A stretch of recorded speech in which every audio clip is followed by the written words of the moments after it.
National Weather Service in Albany has issued a severe thunderstorm warning for north central Berkshire County in western Massachusetts, northeastern Albany County and east central New York, central Rensselaer County and east central New York, southwestern Bennington County in southern Vermont, until 4:15 p.m. Eastern Daylight Time.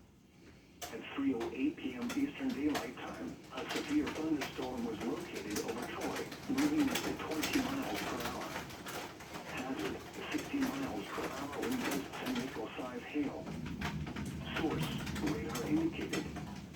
Impact, expect damage to roofs, siding, and trees.